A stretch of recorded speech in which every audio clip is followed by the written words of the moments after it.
이재용 삼성전자 부회장을 수사하지도 재판에 넘기지도 말라는 수사심의위원회 권고안이 검찰 수사팀에 정식으로 전달됐습니다.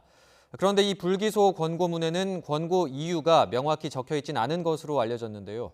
불과 몇 줄짜리 통지만을 참고해서 수사 종결 여부를 결정해야 하는 검찰의 고심이 깊어지고 있습니다. 이종원 기자입니다. 지난 26일 9시간 마라톤 논의 끝에 검찰 수사심의위원회가 표결에 상정한 안건은 모두 4건이었습니다. 이재용 부회장 등을 기소할지 관련 수사를 계속 이어갈지 등에 대한 가부만을 물었는데 13명 가운데 10명이 불기소와 수사 중단을 선택했습니다.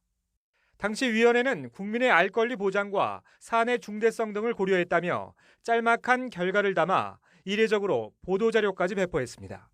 이 같은 내용이 담긴 위원회 권고안은 공문을 통해 서울중앙지검 수사팀에도 공식 전달됐습니다. 하지만 해당 공문엔 결론만 기재됐을 뿐 혐의 성립 여부 등을 포함해 불기소로 결론 내린 근거와 이유 등은 적시되지 않은 것으로 알려졌습니다. 법리적인 판단만을 근거로 내린 권고안인지 우리 경제에 미치는 영향까지 고려한 건지 등이 명확하지 않은 겁니다.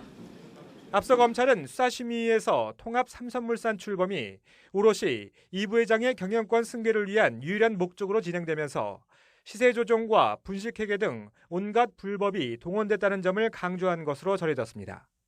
반면 이 부회장 측은 기소될 경우 사실상 지주회사격인 삼성물산에 대해 투기자본 공격 등이 우려되는 만큼 경제 상황을 고려해 좀 더 엄격한 증거와 법리로 따져봐야 한다고 맞선 것으로 알려졌습니다.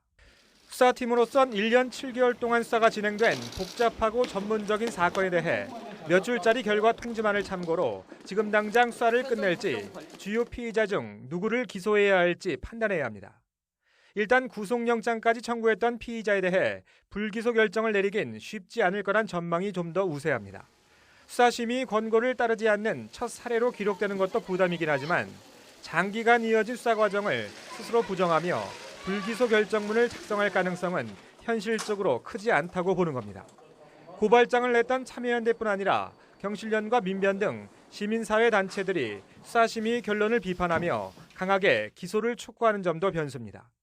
수사팀은 조만간 이재용 부회장에 대한 기소 여부를 결론 내린 뒤 이성윤 서울중앙지검장을 통해 윤석열 총장에게 보고할 예정이어서 사실상 윤 총장의 결단이 남은 것으로 보입니다. YTN 이종원입니다.